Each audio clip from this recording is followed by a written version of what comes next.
Bonsoir mes amis.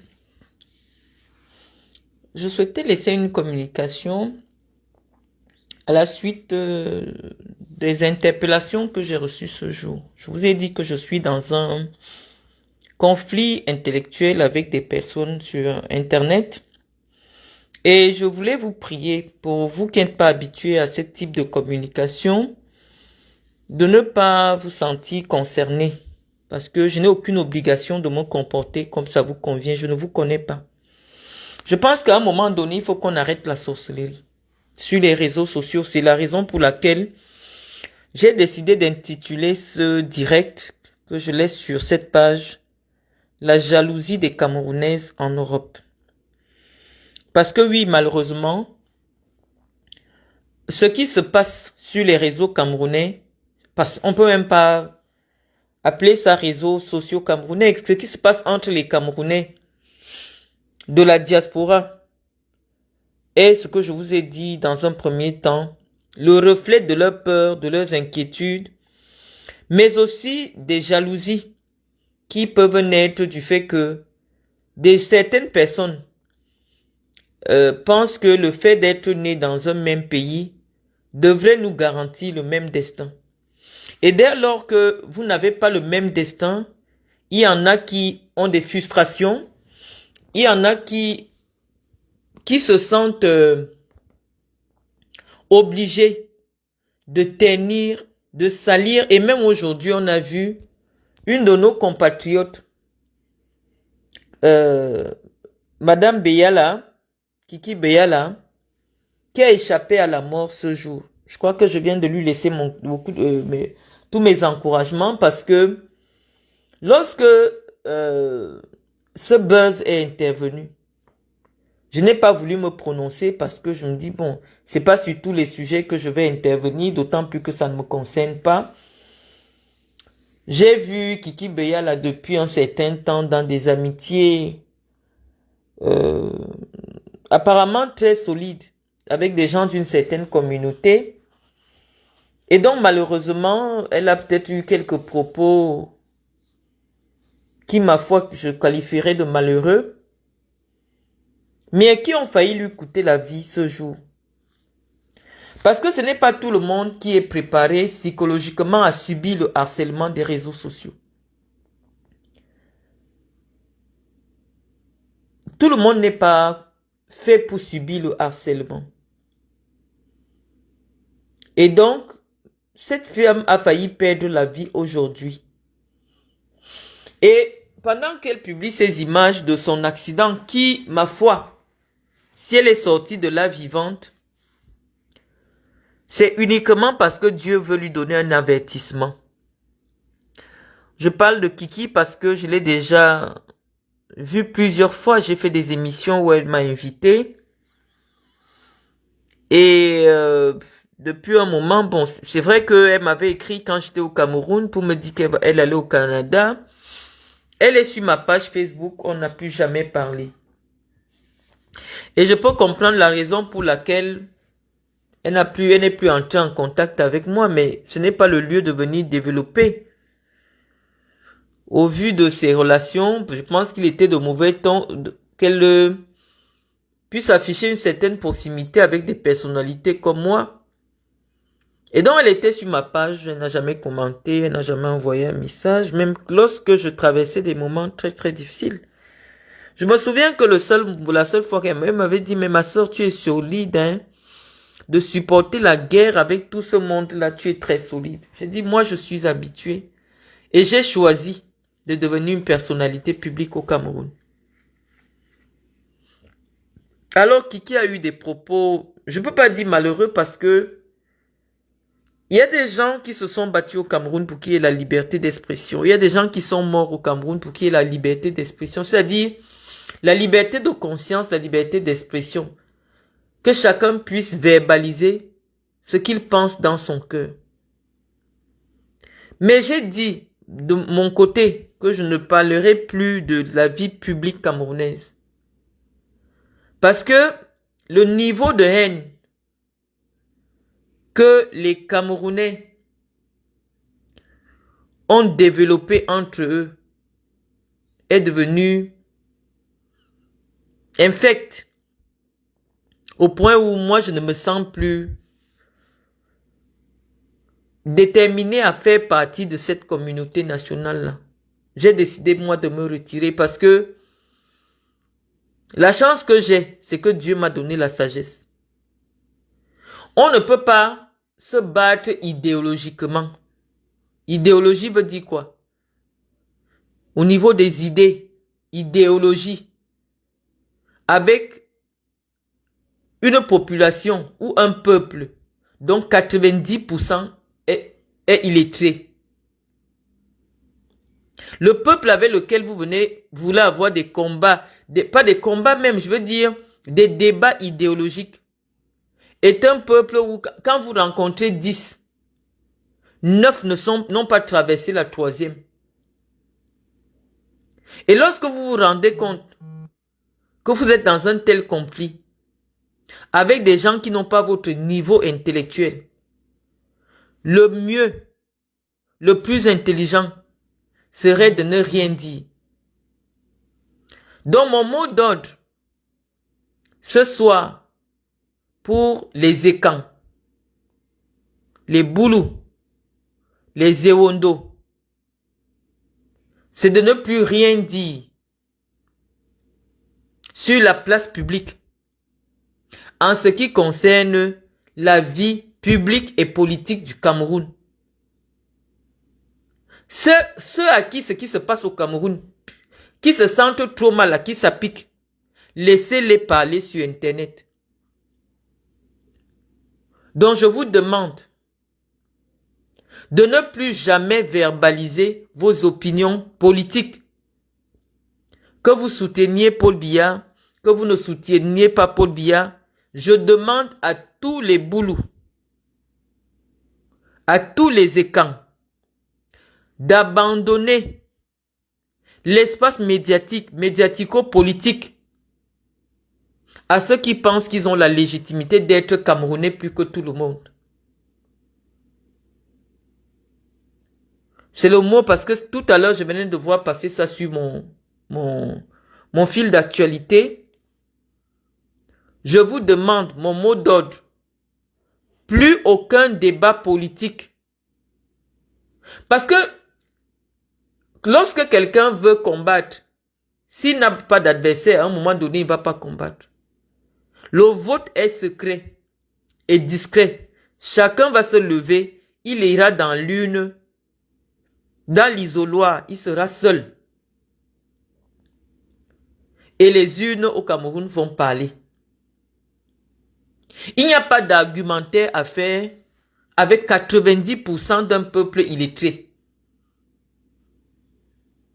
Ce n'est pas de notre faute, c'est l'histoire du Cameroun qui a voulu qu'à un moment donné, le pays ne soit pas, le développement du pays ne soit pas égalitaire. Quand les Blancs arrivent au Cameroun, ils choisissent certaines villes en fonction du climat, en fonction de la proximité avec la mer pour ce qui est des Douala. Ils décident de s'installer là. Et comme ils se sont installés là, les peuples qui vivaient avec eux ont eu la chance d'avoir accès à la civilisation, d'avoir accès à la connaissance. Et donc, vous ne pouvez pas vous mélanger alors qu'il y a une partie du pays qui a vécu près de 200 ans dans l'obscurité de l'ignorance. On vous dit que lorsque vous arrivez dans certaines régions du Cameroun, vous prenez une jeune femme de 55 ans et ne sait pas parler français. Ça existe encore au Cameroun. Donc je vous demande, je suis une leader d'opinion, de suivre ma démarche.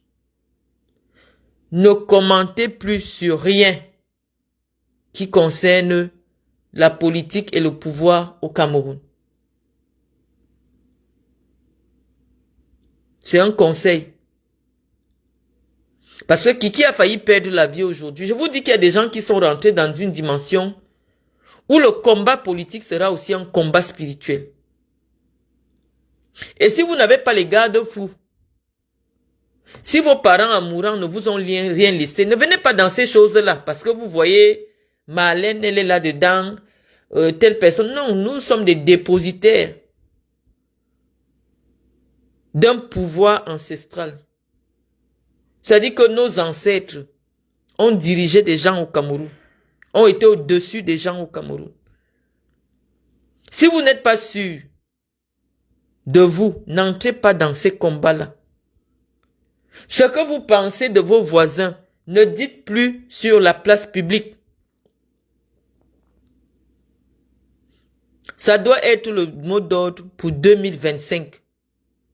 On ne débat pas avec quelqu'un qui n'a pas le même niveau intellectuel que soi. Il n'y a pas de débat. La réflexion au Cameroun n'a pas encore sa place. C'est pour cela que la dictature est celle que mérite à l'heure actuelle le peuple camerounais. Et donc si la dictature doit se perpétrer, se perpétuer, laisser que la dictature, parce que ceux qui ont instauré la dictature ont les moyens de leur politique. Ce n'est pas parce qu'on va commenter, parce qu'on va argumenter, parce qu'on va aider à la réflexion que ça va changer quelque chose au Cameroun.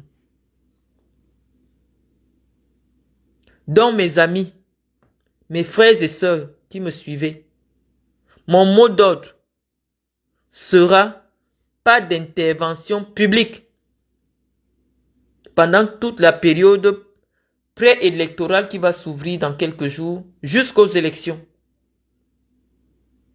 D'ailleurs, pour ceux qui sont des boulous, je peux dire que je fais partie des rares figures qui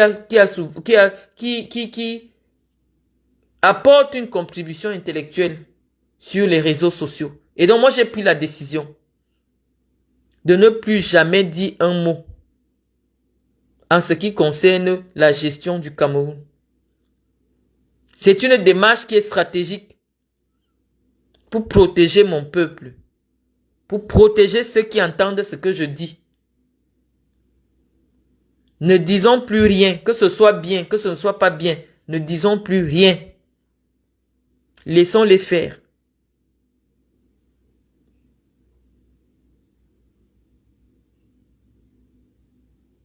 Donc c'est ce que je vous ai dit. Celui qui a la force, qu'il pense qu'il peut traverser le Dja et venir s'installer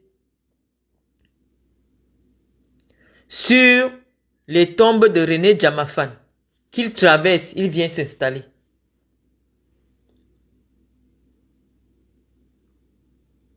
De René Djamafane, de Samuel Minkion Bamba, s'il pense qu'il a la force, laissez-les se battre dans l'espace public. Nous, on n'est plus là. Je ne peux pas, je vais vous dire que c'est l'ignorance qui provoque la violence. On ne peut pas, et ça a été le défaut de notre père, d'avoir laissé des gens pousser comme ça, comme des animaux. On les laisse accoucher. Dès que quelqu'un finit d'accoucher, il prend les enfants 5-6 ans, il amène au marché. À 9 ans, il ne va plus à l'école. Ce sont des citoyens camerounais, vous ne pouvez rien faire. Sauf que vous n'êtes pas au même niveau de développement. Donc la politique, ils ne la comprennent pas. Ils ne savent pas que c'est un jeu de joute verbale. Non, ils la prennent au sérieux. Au point maintenant d'entrer dans la sorcellerie que il y a des listes. Moi, dès que j'ai entendu que mon nom est dans une liste, j'ai dit moi, que ce soit en bien, que ce soit en mal, je n'interviens plus. Parce que au 21e siècle, quelqu'un ne doit pas mourir à cause de ses idées politiques.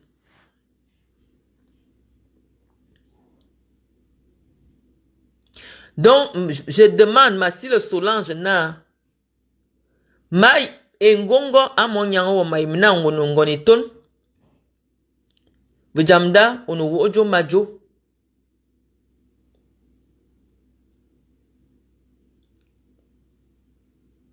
Ba Oguba ne que bot. N'allez. Je vais m'arrêter là. Tu as failli perdre ta vie aujourd'hui. Tu as failli perdre... Je ne veux même pas encore dire que c'est mystique, c'est spirituel. Non. Simplement parce que tu es choqué de la réaction des gens avec qui tu mangeais, avec qui tu étais en fait, dont tu valorisais la culture. Et c'est eux qui te jettent à la vindicte, qui te crachent dessus. Simplement parce que tu as exprimé un commentaire qui, ma foi, ne stigmatise personne. Qui peut-être pourrait être un apport pour des réflexions sur le vivre ensemble au Cameroun. Moi, je ne me mets plus là-dedans. J'ai décidé de devenir française.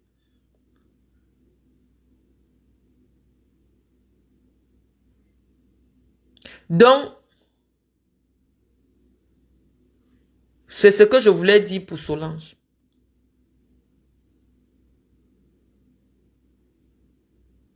Que tu m'écoutes, je vais traduire ce que j'ai dit en ma langue. Mets-toi un peu de côté, Solange Beyaïla. Tu es arrivé au Canada, certes, c'est parce que c'est Dieu qui a voulu. Il y a des gens qui ont toutes les relations, mais ils ne parviennent pas parce que ce n'est pas le destin. Et parfois on dit que les écans ont été obligés, sont montés sur le dos d'un serpent pour traverser la Sanaga. Mais ce n'est pas parce que tu as utilisé le serpent pour traverser la Sanaga que tu vas prendre le serpent, tu mets dans ton caleçon. La nature a seulement posé le serpent là pour que ça te serve d'échelle. Mais ne prends pas le serpent. Tu crois que comme il était couché tranquillement sur l'eau, tu as traversé. Son venin est fini. Donc ma soeur, retire-toi des débats publics. En ce qui concerne le tribalisme, la vie publique, la vie politique. Non, moi j'ai seulement dit que celui qui pense qu'il a la force de venir s'installer à Mekameyebay, il part seulement.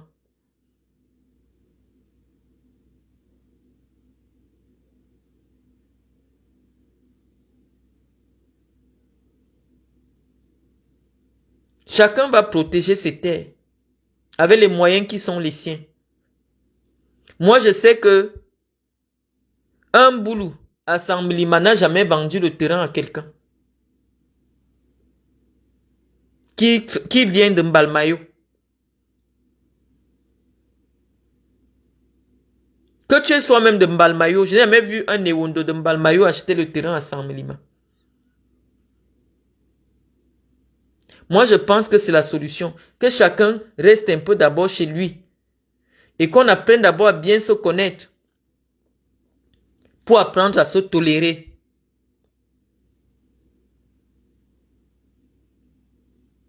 Nos frères ne nous aident pas. Dès que quelqu'un attrape une petite branche de l'arbre de la paix, sa première réaction, c'est cracher sur ses frères et camps. Vous êtes un peuple bâtard, les Écans. Trop de mélange. On ne sait plus qui est vraiment Écan. Il y a trop. C'est pour ça que la vraie branche pure, dont nous sommes encore un peu certains, c'est les Boulous, parce qu'ils ne sont pas encore trop mélangés. Tu vois un Étone qui s'assoit, il vend sa sœur. D'ailleurs, même que vous les Étones là, nous on ne s'assoit jamais avec vous pour parler de quoi que ce soit. Parce qu'on sait que ces gens-là traversent devant vos maisons pour aller chez eux. Et en traversant, il y en a qui laissent les enfants. Donc moi, je ne peux pas me boire le caddie de quelqu'un qui est Étone.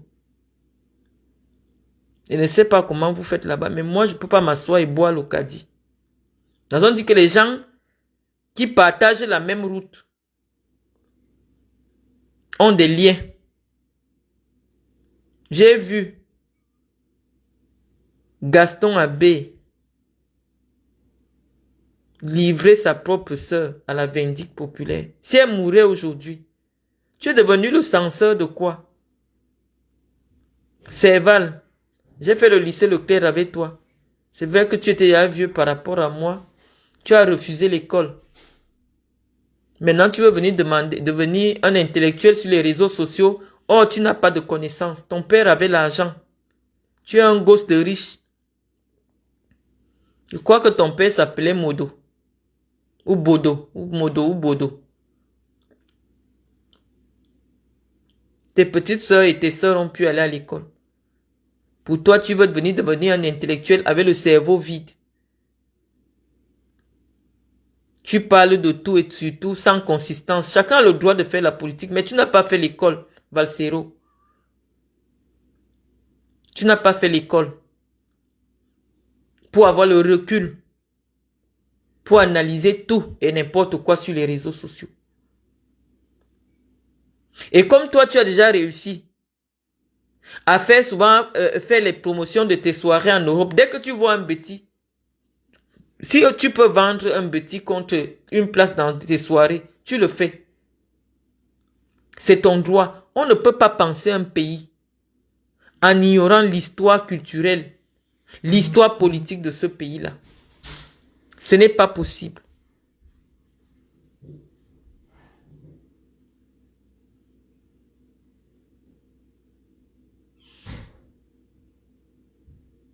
Donc, je suis en train de dire que prenez la décision qui est la mienne. Les gens qui vont vouloir se bagarrer avec des gens qui ont les bras croisés, ils n'auront pas l'énergie pour faire cette bagarre-là.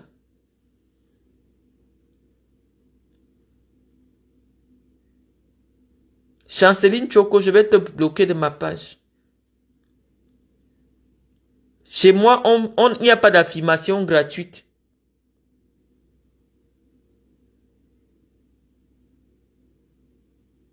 Je n'aime pas cette attitude-là.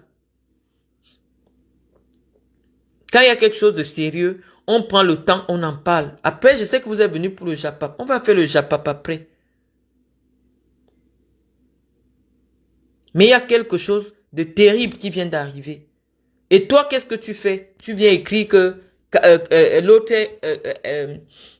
la fille, elle est mytho. Pour quel intérêt? Elle va simuler un accident.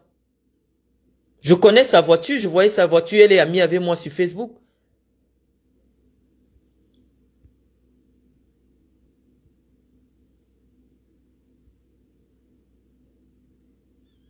Donc, je sais que les gens du Japap sont venus. Et maintenant, on va répondre à Guylaine Chapuis. Parce que je sais que c'est ça qui vous intéresse. Mais il fallait que je fasse cette petite parenthèse. Au passage. Donc, mes amis, les gens qui vous ont dit pendant longtemps, depuis des mois, hein, j'ai ma façon de communiquer sur les réseaux sociaux. Avant, j'écrivais seulement. Personne n'avait jamais vu une vidéo de moi. Des endroits que je fréquente. Encore maintenant que je sais qu'on a mis les services secrets camerounais derrière moi pour essayer de repérer. Vous savez que quand les services secrets vous recherchent, c'est à partir de vos images Facebook. On peut déjà savoir, aujourd'hui, il existe des logiciels qui peuvent déterminer exactement à quel endroit vous avez pris une photo. Et donc, c'est très facile pour des services de renseignement qui restent sur votre profil pendant un mois de connaître vos habitudes. Elle mange souvent dans tel restaurant. Elle avait telle personne, elle marche. Donc, ces femmes que vous voyez qu'on envoie venir me provoquer là, c'est parce qu'en réalité, on leur demande, aidez-nous à la pousser à sortir pour qu'on la repère. Pour envoyer quelqu'un l'empoisonner. C'est ici en France qu'on avait empoisonné Moumier. Il y a un blanc qui l'a appelé pour lui dire, je suis journaliste, je veux vous accorder une interview. Il s'est dit, bon, c'est un Européen, je n'ai pas de crainte. Il a accepté le rendez-vous. Or, c'était quelqu'un que le régime de Yaoundé avait payé. Parce que pour ramasser un... Non, ici c'est facile. Avait payé pour empoisonner. Moumier est mort empoisonné. Dont les amis, l'heure est grave. Surtout en ce moment où on ne sait même pas avec qui on est en conflit. Essayez un peu de rester couvert. Donc les amis, je vous disais que ces femmes qu'on envoie là, quand vous les voyez déjà demander trop, oh tu travailles où? Monte ta maison, monte ta voiture, on va voir ta voiture, on va voir c'est que elles ont les services avec lesquels ils travaillent. Leur dit, allez demander qu'elles vous montrent ceci, allez demander qu'elles vous montrent cela. Ils veulent repérer où je travaille. C'est ça qu'ils recherchent actuellement. Vous avez vu le harcèlement dont j'ai été victime depuis le Cameroun.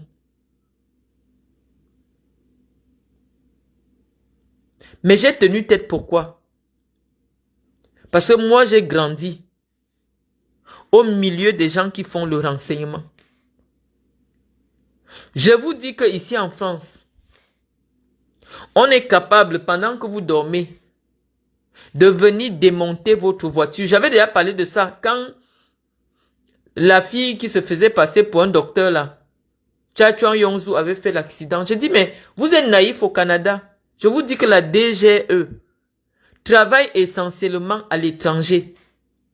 Lorsque quelqu'un vous demande de lui montrer votre voiture, il veut repérer ça, on va venir démonter les pièces ou vous me faites le matin quand vous démarrez accident. Ou alors on vous met même une piqûre sur le siège de la voiture. Dès que vous vous asseyez, ça vous pique. C'est le cyanure, vous mourrez. Ces gens ont tous les moyens. Il est question d'éteindre tous les leaders d'opinion.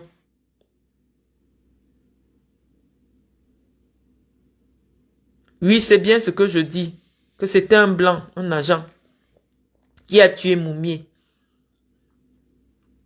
Donc, retirez-vous un peu du combat politique. Les Camerounais vont se libérer eux-mêmes.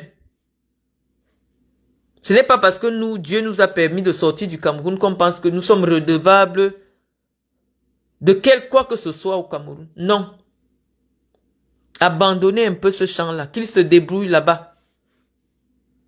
Ceux qui vont vivre, vont vivre. Ceux qui vont mourir, vont mourir. C'est mon conseil. Après que je parle aussi sérieusement, maintenant on va rentrer dans le Japon. C'est ça que je sais que c'est ça qui vous intéresse. Hier, j'ai écouté le direct de Guylaine Chapuis, dans lequel elle disait que elle était bibliothécaire. Elle était bibliothécaire de formation. Je ne sais pas si elle sait ce que c'est qu'une bibliothécaire. Et elle était assistante du receveur de la mairie. Mais si on reprend ce direct, il y a un an, lorsqu'elle a commencé à m'attaquer sur les réseaux sociaux, elle disait que c'est une femme qui l'a aidé à voyager en lui donnant son passeport. Qu'elle vient raconter sa vraie histoire. Moi, ça m'épuise de toujours venir vous dire c'est une mytho, c'est une mytho, c'est une mytho, c'est une mytho, c'est une mytho. Je vous ai montré les photos de son mariage. Je vais peut-être remontrer pour nous permettre de structurer notre débat. Nous, on a dit qu'on ne parle plus de politique. On parle du Congo-Ça. Guylaine Chapuis, voici ta soirée de mariage. Dans un petit appartement.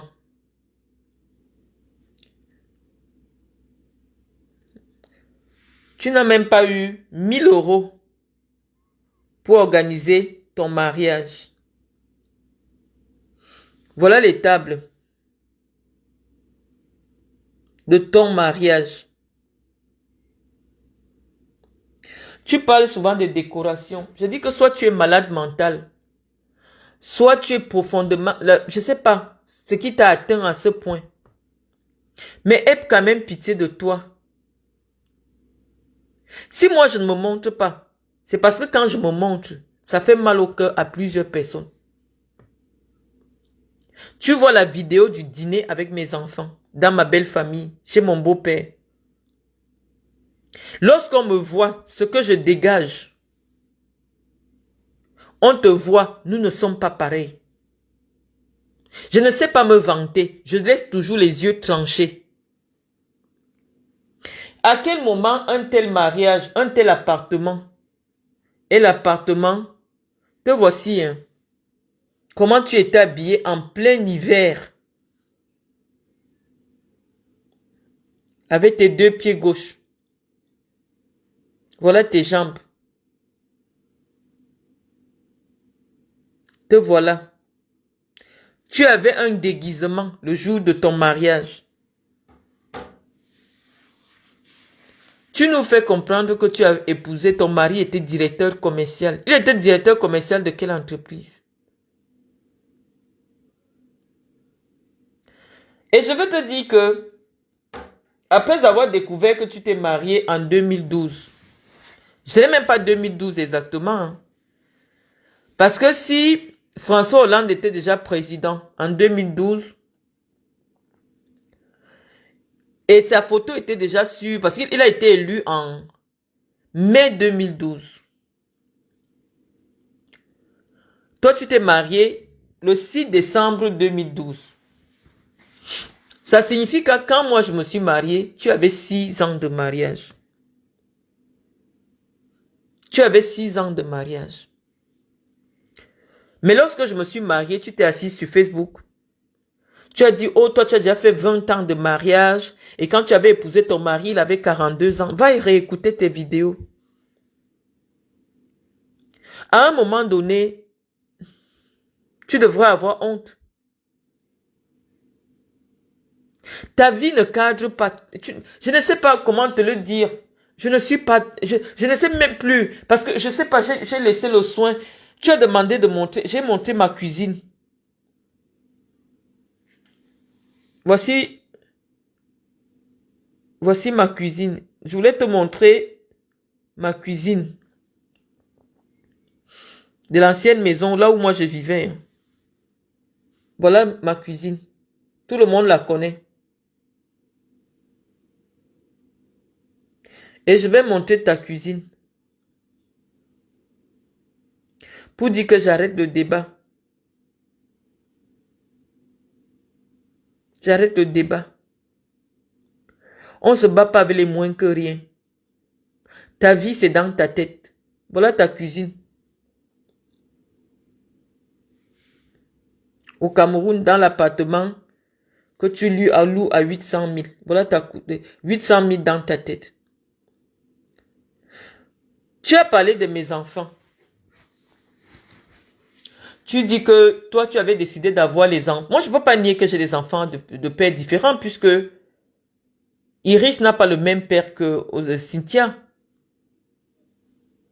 On n'a pas besoin d'un test ADN. Mais Chantal Biya que tu soutiens, elle a eu des enfants avec des hommes différents. Par intelligence, toi qui veux entrer en politique, peut-être c'est dans le plan mystique et que tu fais de la politique.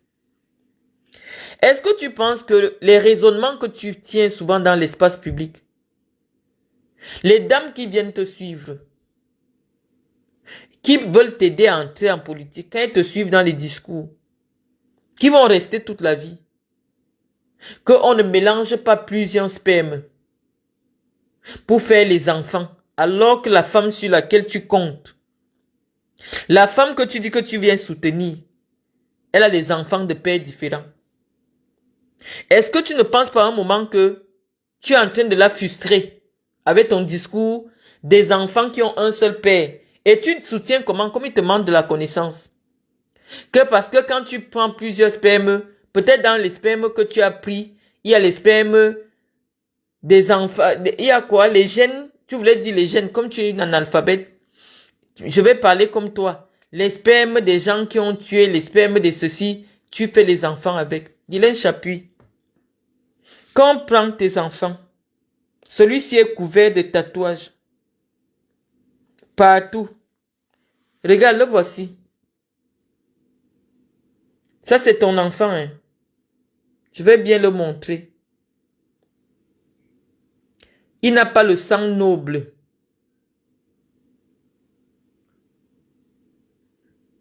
Quand tu dis que tu fais un dîner en famille, voilà à quoi ressemble ta table. Moi, j'ai montré un dîner en famille. Tu viens dire que je suis obèse. J'ai de gros doigts. Je me suis mise en vidéo. Je dis dans 2 jours, je me mets en vidéo, tu vas me voir. Voici la dame, la perruque que tu avais montré un jour sur Facebook. En disant que c'est Chantal Biya qui t'a donné. Voici cette perruque sur la tête de Medoulou. Medoulou est en obésité. Est-ce que tu penses que quand Medoulou t'entend attaquer des gens sur le poids alors qu'elle-même est en surpoids, est-ce que tu ne penses pas qu'elle se sent un peu frustrée et que, sans te dire, ça va la heurter? Et elle va commencer à t'éviter. Non, j'ai plus besoin de dire que je suis mieux que toi, je te dépasse. Non, je ne peux pas comparer ma vie à la tienne. Parce que dès que je commence à poser ma vie comme ça éblouit seulement les yeux des gens. Donc mieux je ferme encore, je reviens devant mon mur en papier peint.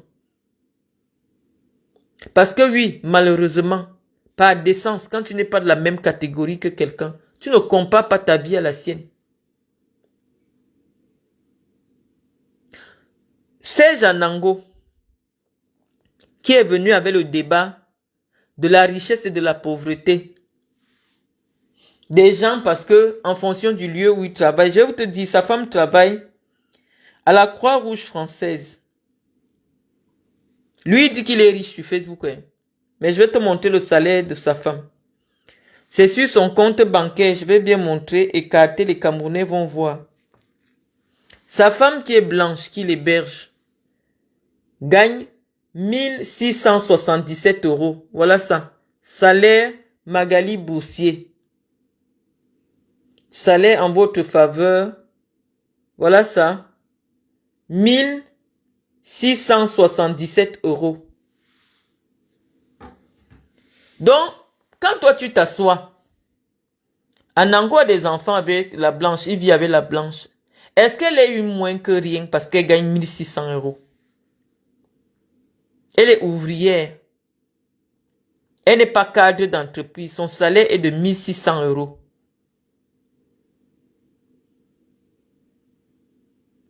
Qu'est-ce qui peut pousser Anango à vivre avec une femme? Elle n'est pas jolie, je suis désolé. Elle est en surpoids, c'est visible. Elle n'a pas l'argent, c'est visible. Elle gagne 1600 €. C'est-à-dire le même salaire que les petits enfants qui viennent faire 28 heures chez McDo. Parce que ce que tu ne sais pas, Guylaine Chapuis, le salaire en France, ce n'est pas en fonction de ce que tu fais. Le salaire en France, ça dépend du nombre d'heures que tu travailles. Et donc oui, quand on explique à quelqu'un que tu travailles au McDo, parce que généralement, comme McDo, c'est orienté vers les emplois jeunes, pour des gens qui sont à l'école. Donc chez McDo, il y a des gens qui ont des petits contrats pour gagner 500 €, 1000 €, 1000 €, 800 €. Donc, quand les enfants disent je suis chez McDo, on sait que tu ne cherches pas à chercher tes 800 €. C'est peut-être pour cela que dans l'imaginaire populaire, McDo est associé à la précarité professionnelle. Parce que oui, les gens qui sont chez McDo sont de passage, c'est des jeunes. Moi, je vois souvent les dossiers que mon époux ramène. C'est des jeunes, 17, 18. D'autres, les parents viennent accompagner, ils ont 16 ans. Parce que oui, McDo en France, que ce soit McDo, tout, c'est là-bas que les Français apprennent la vie à leurs enfants. Comment pas travailler pour gagner de l'argent. Et ils viennent là, les week-ends, ils s'occupent et ils ont un peu d'argent. C'est pas parce qu'ils sont pauvres, non. C'est une éducation à la citoyenneté.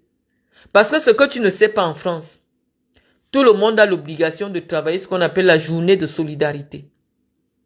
Lorsque tu as fait ta journée de solidarité, ayant 17 ans, ça t'ouvre beaucoup de portes dans le monde professionnel. Et ça te donne l'expérience professionnelle qui est nécessaire pour la continuation de ta carrière, professionnelle.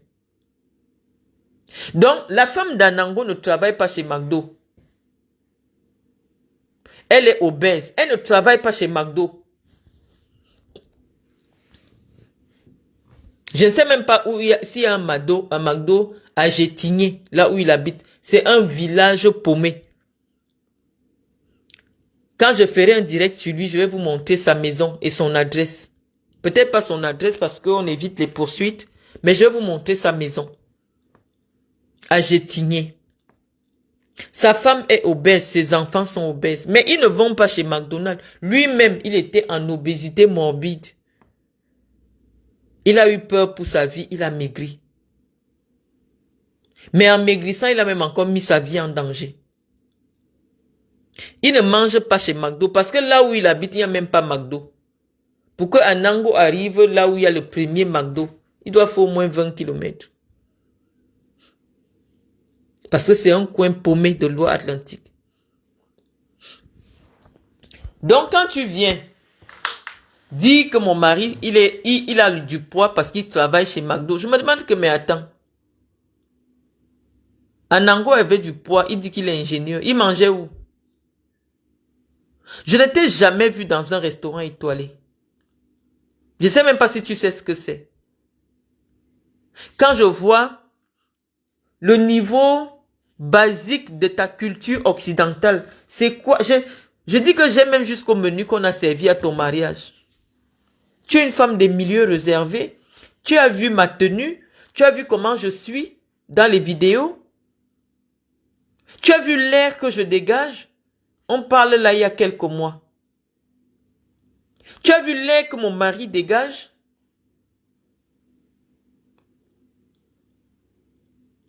Mon mari gagne 2 fois le salaire de la femme d'Anango,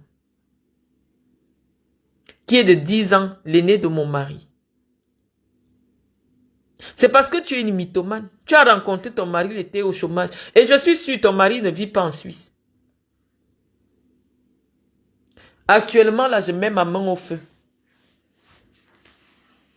Ton mari habite Tise. Ton mari n'est pas à Genève. Tu as construit une vie de mensonge. Si ton mari habitait Genève, tu aurais eu une carte de résidence suisse. Tu n'as jamais eu la carte de résidence en Suisse. Donc, ça me sert à quoi de revenir montrer? Je dis que ce sont les yeux qui tranchent ton affaire avec moi. Il n'y a pas de débat. Moi, je préfère avoir les enfants de père. Je vais te montrer mes enfants. Je vais te montrer 2 de mes enfants qui ont même père. Je vais te montrer leur visage. Tu vas me demander, regarde. Quand tu les vois, de telles beautés peuvent sortir de ton ventre. Tu vois, ils se ressemblent, non? Voilà mes 2 premiers enfants. Voilà mes 2 premiers. Tu vois l'air qu'ils dégagent? La noblesse. Quand on voit tes enfants, je ne veux pas parler des enfants des gens.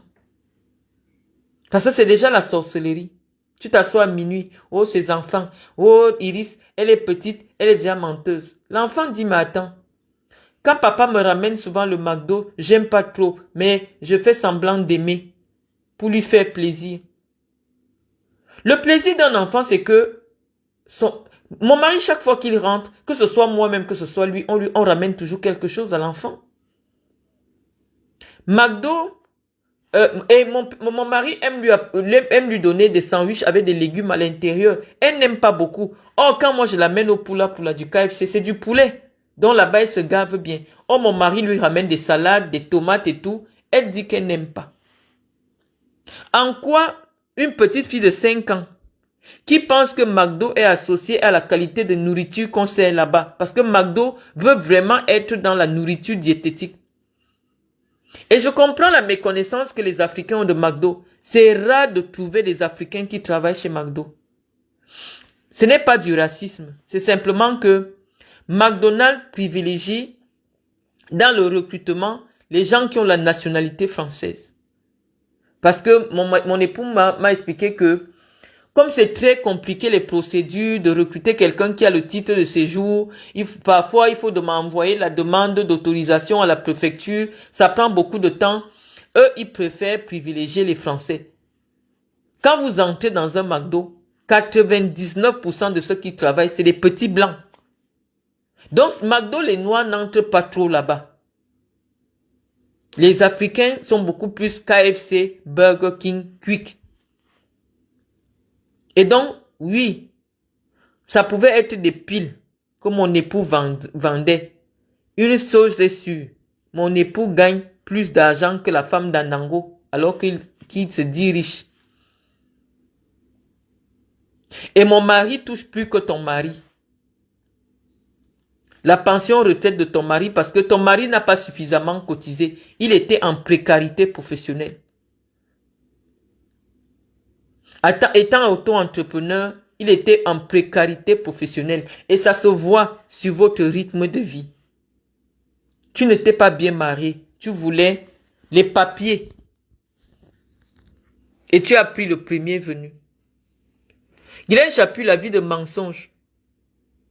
Ça t'a apporté quoi? Un directeur de banque peut te regarder. En Europe, on se fréquente par catégorie. Si j'ai connu mon mari, c'est parce que j'étais dans une école où ses parents aussi l'avaient mis, qui coûtait cher parce que mon père aussi avait l'argent. J'allais le croiser où? Eux aussi, ils ont accepté de m'épouser parce qu'ils savaient qui était mon père. Toi, quel est le directeur de banque qui peut décider d'avoir une femme illettrée?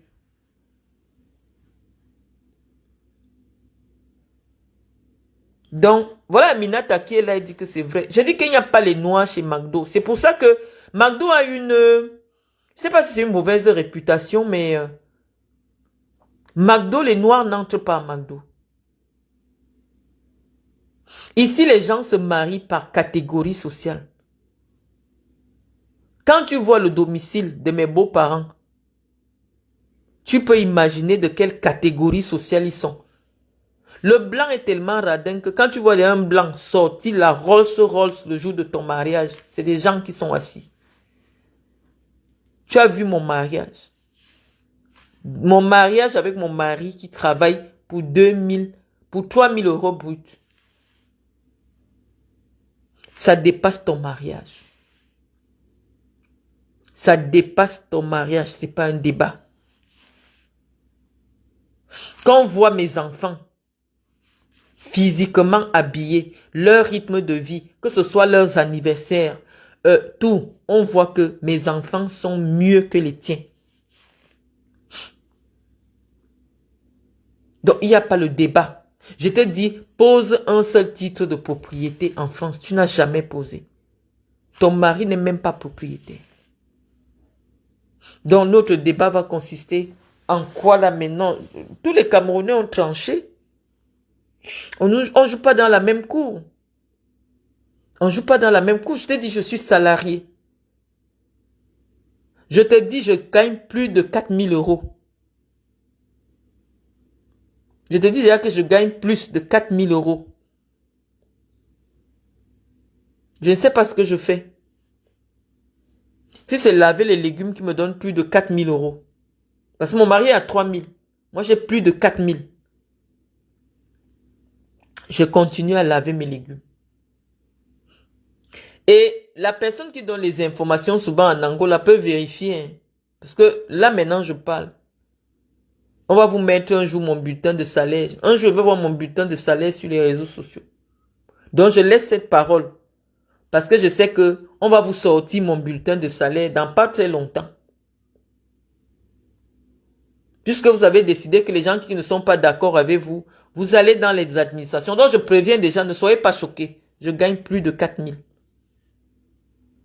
Donc, dès que le corbeau de Anango va sortir mes documents, parce qu'ici, on envoie nos fiches de salaire, on envoie aux administrations. Donc, je vous préviens déjà, ne soyez pas choqués. Je suis obligé de gagner plus que mon mari parce que je travaille dans un secteur qui est particulier, avec des conventions particulières, dont je gagne plus de 4000 euros. Donc, voilà Aminata qui dit qu'il refuse les noms français. Oui, il refuse les noms français. Ils ne prennent pas les noms français. Quand tu n'es pas français, on ne te recrute pas chez McDo. Et le travail, quel que soit l'endroit où tu travailles, c'est le nombre d'heures que tu fais. Tu peux travailler chez PNB Paribas, mais si tu as un contrat de 20 heures, tu auras peut-être 1200 euros. Parce que tu ne fais pas un temps plein de 35 heures ou de 40 heures.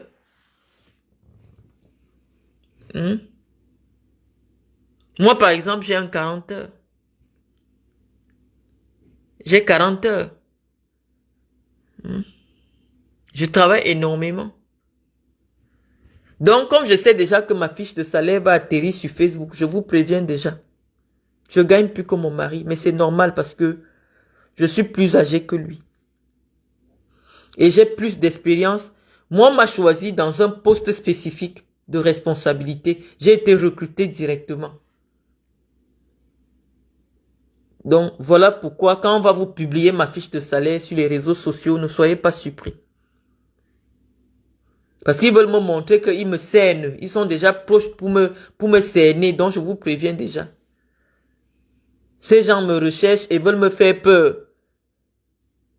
Quand Guylaine Chapuis a d'abord annoncé, demain tout le Cameroun saura où elle travaille, c'est parce que leur personne qu'ils ont dans les administrations dit que on va retrouver, ils ont même déjà retrouvé là où je travaille.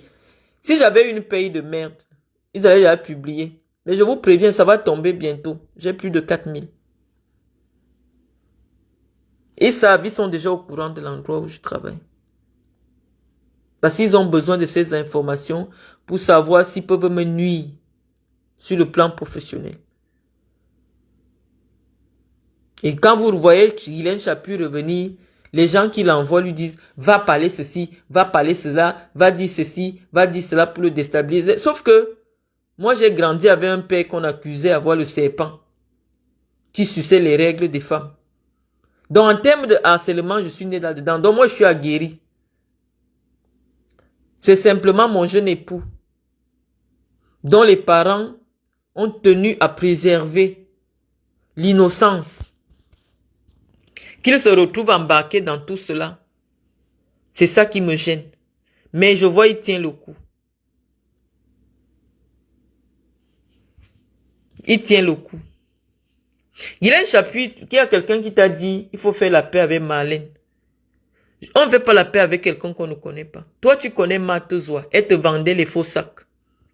Tu as acheté les contrefaçons chez Matezoa.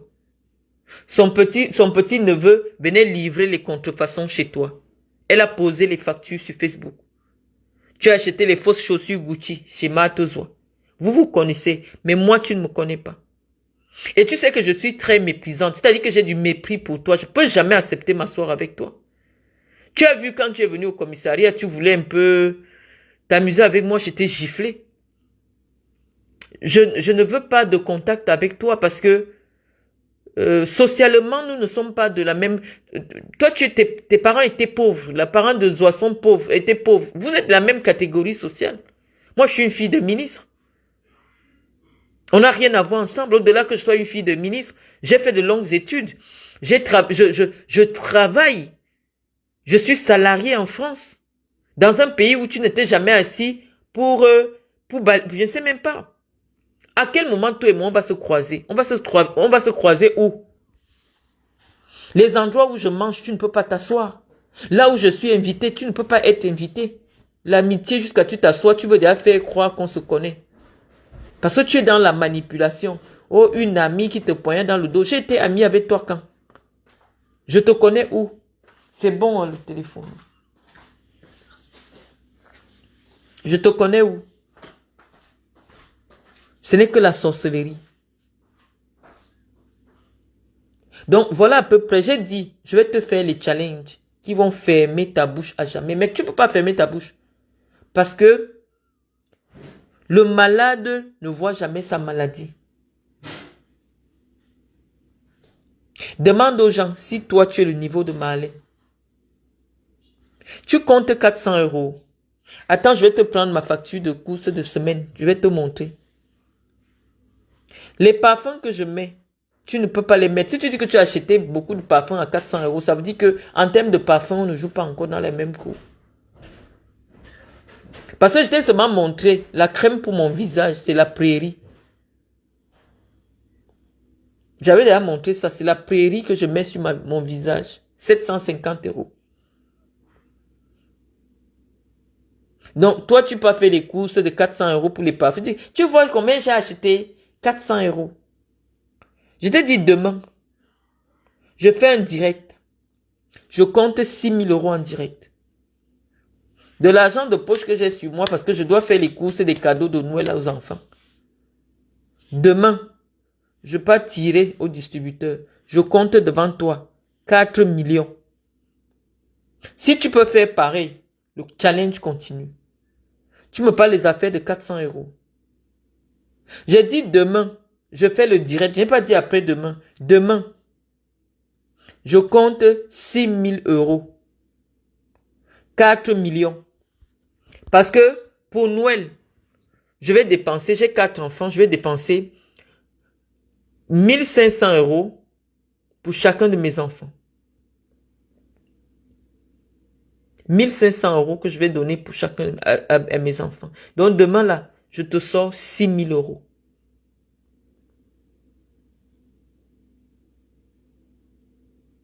Donc on se donne rendez-vous demain. Le challenge va continuer. Après, comme tu m'as demandé de faire un week-end à Paris, on verra la suite. Donc reste scotché. Il n'y a plus de débat. J'ai dit que ce sont les images qui vont trancher. Et tu auras honte. On est parti de la genèse de tout. J'ai posé ton mariage, j'ai posé le mien. J'ai posé tes enfants, j'ai posé les miens. J'ai posé ta mère, j'ai posé la mienne. Je peux poser la maison de campagne. Les maisons que mon mari a héritées. Toi, ton mari vit dans un studio. Où est le débat? J'ai dit, si tu viens m'attaquer parce que tu crois que je vais faire le wow de la politique avec toi sur les réseaux sociaux. Je ne suis plus là. Je ne parle plus de la politique. Je ne parle plus de la politique. La sorcellerie que vous avez fait au Cameroun, vous allez la faire seule.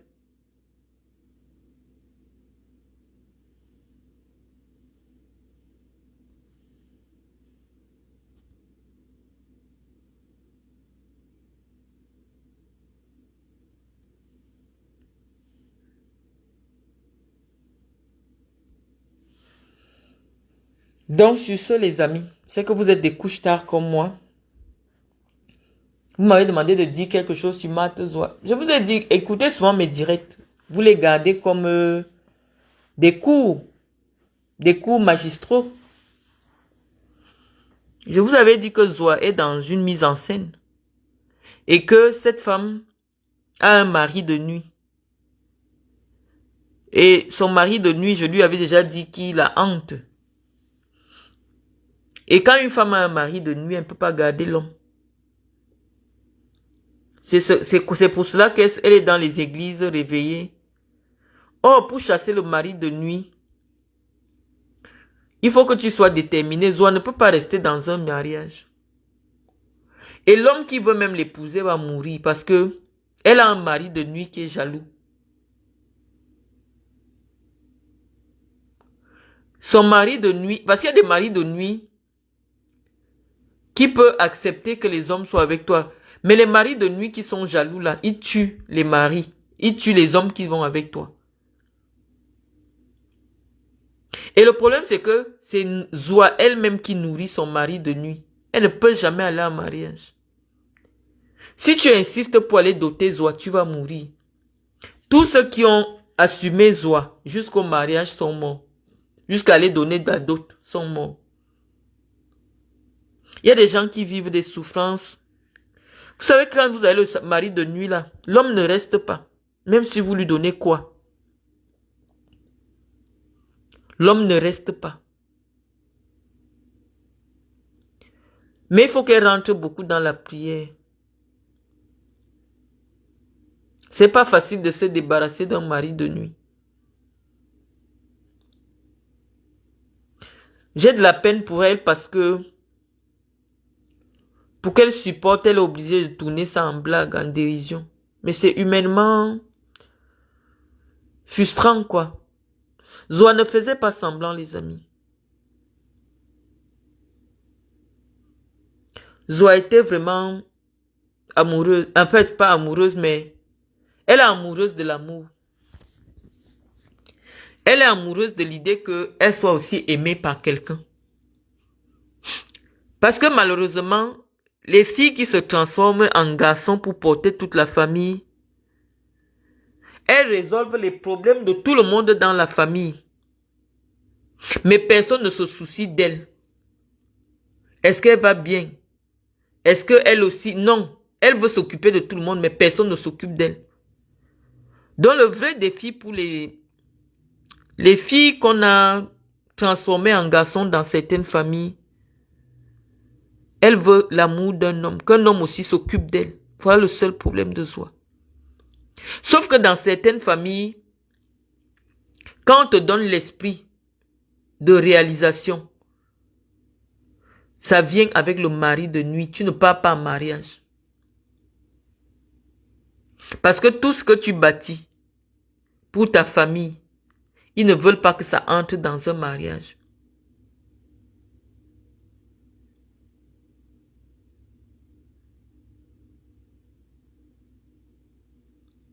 Donc, je vous avais dit qu'une femme qui construit une maison ne peut jamais aller en mariage.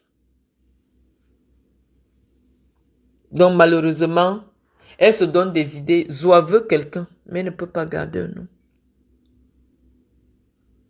C'est aussi dur que ça. Elle ne peut pas. Mais je lui ai donné un conseil de sœur qu'elle apprenne un peu à réaliser dans le silence. C'est humainement déstabilisant pour un être humain d'être humilié comme ça. C'est le blanc qui a décidé de ne plus être avec elle. Et je peux même vous dire comment ça s'est passé. Mes sœurs, évitez les blancs qui sont dans les milieux africains.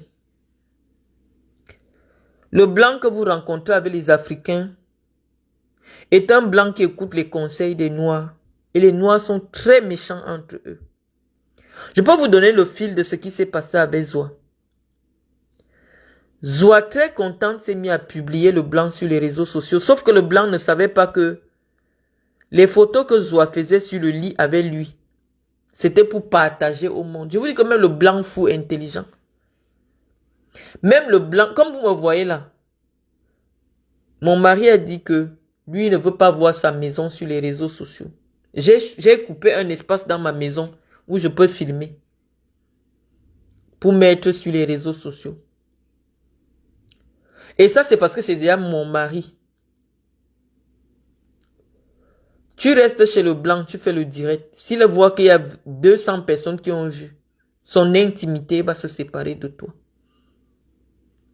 Mais Zoa a un besoin, c'est-à-dire que les femmes qui ont connu beaucoup de déceptions amoureuses dans la vie souffrent d'un complexe. Et elles veulent prouver qu'elles aussi on peut les aimer. Zoa n'a jamais compris que dès qu'elle pose sa relation sur les réseaux sociaux, c'est là que ça se gâte. Je ne sais pas ce besoin compulsif qu'elle éprouve à rechercher la validation des inconnus. Oui, on a publié ta chatte, tout le monde a vu. J'ai déjà dit, ta chatte n'a pas de lèvres. Oui. C'est même pas moi qui ai publié, hein. C'est entre vous là-bas, les gens de la Suisse. Donc ça tourne seulement sur Internet. Je ne te connais pas, je ne t'ai jamais vu. Quand tu as commencé à m'insulter, les gens ont versé toute ta vie dans mon inbox. Je comprends que ça peut être déstabilisant pour une femme. Mais toi-même, tu devrais te faire un examen de conscience. Tant que tu vivais avec ton Lambert, personne n'était au courant. C'est toi-même qui as pris. Oh, mon mari, le magistrat, le juge, oh, ceci, ceci. Tu es parti, tu as pris les choses, tu es parti à Ibolova. Parce que tout le monde sur Facebook poste au moins 40 hommes qui t'ont déjà connu sexuellement. L'amour, c'est que quand tu aimes, tu es parti investir, arranger les toilettes. Oh, je suis déjà en mariage. C'est un villageois. À Ibolova. Puis, les photos sur Facebook. Il doit t'assumer. La relation n'a pas fait une semaine. Ça s'est gâté. Toi, tu es de gens comme... J'ai même déjà dit, on t'a gâté. J'ai même pas dit c'est comme si on t'a gâté. Dès que quelqu'un couche avec toi, tu es déjà marié avec lui. Tu es un mari et tu as déjà dit tous les plans, comment le mariage va se passer. Laisse la personne te montrer qu'elle t'aime, Zoa. C'est pour ça que tu as la frustration. Parce que toi, dès que quelqu'un est déjà monté sur toi, tu as déjà projeté le mariage, les enfants, la maison que vous allez construire. Alors que l'homme n'a encore rien prouvé dans ta vie. Il ne t'a encore rien donné. Mais toi, tu as déjà dit, tu as déjà tout vu. C'est toi qui aimes l'homme. Avant que l'homme ne commence à t'aimer. L'homme est comme le moteur diesel. Ça démarre doucement. Ça prend du temps pour qu'un homme soit réellement amoureux de toi. Il faut savoir que les hommes font la différence entre l'amour et le sexe. Mais les femmes associent le sexe à l'amour. Quand la femme accepte de coucher, c'est parce qu'elle est déjà amoureuse. Mais l'homme, ce n'est pas ça. Voilà pour 700 euros. Comme toi-même, tu dis qu'on t'a acheté la bague de 700 euros. Pour 700 euros, le père là a mis ses coups de doigts là dans ton derrière. Il t'a utilisé. C'est-à-dire que tu es la moins chère des prostituées qui existent. Parce que comme il t'a donné quelque chose, il t'a acheté. Il a fini de te niasse. Et il demande même que tu rendes la bague. Si ce n'est pas la Wuta que tu as, c'est quoi? Comme il te demande la bague, dis-lui aussi de te rendre ton corps. Tu viens de connaître un homme, un blanc, même si c'est un fou. Dès que les noirs qui marchent avec lui là, parce que les noirs sont toujours en train de gâter les choses de leurs frères quand ils sont au courant. Vont lui dire que, oh, tu es déjà partout sur les réseaux sociaux. Pardon, tu fais quoi avec la femme des réseaux sociaux? Ta famille et tout. Le blanc tape son nom. Le blanc tape Facebook. Il se voit partout sur YouTube. Il te bat. Tu reviens t'asseoir pour dire que c'est ton père qui avait décidé que tu le bats. Ton père a quoi à voir là-dedans? Ton père, c'est les réseaux sociaux. Ça dit que quand tu as le mari de nuit, ça te donne une addiction. Et ton mari de nuit t'a donné une addiction. Ce sont les réseaux sociaux qui gâtent toute ta vie. Matozoa.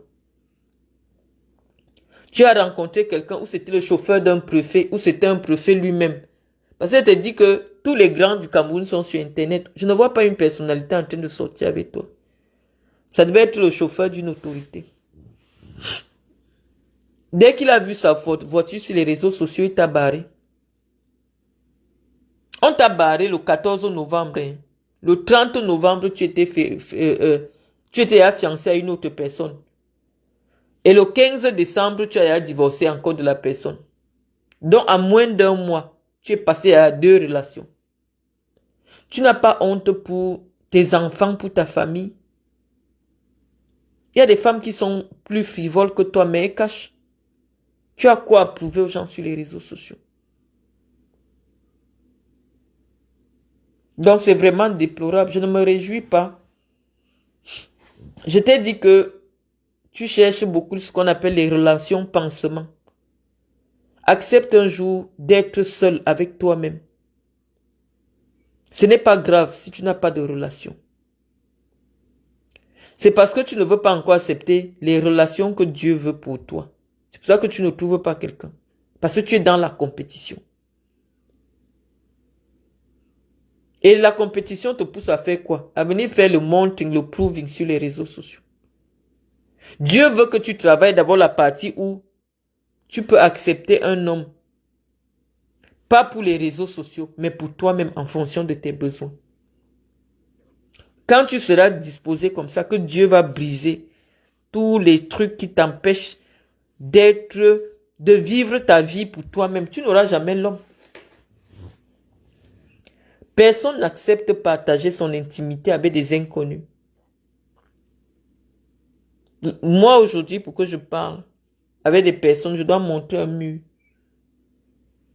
Je dois montrer un mur. C'est ça où il n'y a plus de direct chez moi. Oui, nous, on a des obligations. Personne ne nous oblige même. Mais c'est des thérapies, c'est-à-dire que dès que tu vois une personne insulter ton bébé de 5 ans, pour que l'envie de tuer la personne quitte sur toi, tu viens aussi répondre. Tu te dis comment quelqu'un peut jalouser mes enfants à ce point? Jusqu'à parler les spermes, mélanger les machins et tout. Mes enfants ont le sang d'un président. Dans mes enfants, là, il y a les enfants qui ont le sang d'un chef d'État. Peut-être ils tuent les gens. Peut-être ils tuent les gens. Je ne sais pas.